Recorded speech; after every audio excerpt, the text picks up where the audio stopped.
Le port de Lomé est une zone de transit incontournable pour plusieurs pays. Il a une importance particulière dans la région pour le Burkina Faso, le Niger et le Mali. Le pays est constamment donc en train d'améliorer la qualité des services sur la plateforme portuaire. Étant donné que ces pays n'ont pas de littoral, le port autonome de Lomé leur offre un accès essentiel à la mer, permettant l'importation et l'exportation de marchandises par voie maritime.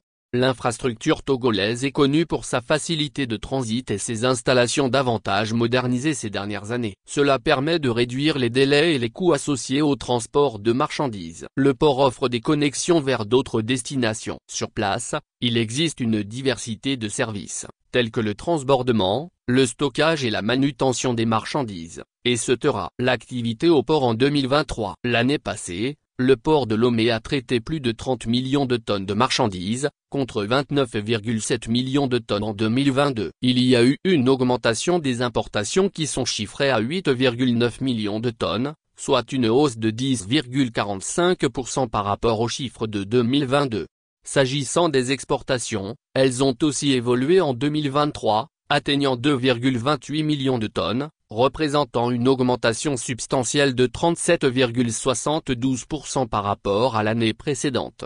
Les résultats éclatants obtenus par le port le font distinguer. En février 2024, il a reçu le prix Ouest africain de bonne gouvernance d'entreprise décerné par le cabinet Prudence Finance Solutions, PFS, qui salue l'engagement de la plateforme en ce qui concerne la gouvernance sociale, financière, sécuritaire et la gestion des risques. Par le passé, le port a déjà été sacré, recevant le prix du meilleur trafic transit et transbordement, intégration des économies sous-régionales, pour l'année 2022 et le prix de la meilleure politique de système de management, SMI.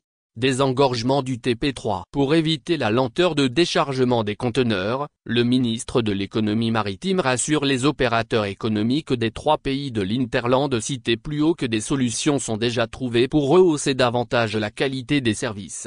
Ils étaient inquiets par rapport à la lenteur du déchargement des conteneurs en raison de la congestion du parc automobile TP3. Cela engendre des coûts supplémentaires pour les transporteurs de ces pays. La solution consiste à désengorger le TP3 afin de permettre aux véhicules et aux équipements de manutention d'accéder plus facilement au terminal, a indiqué l'autorité.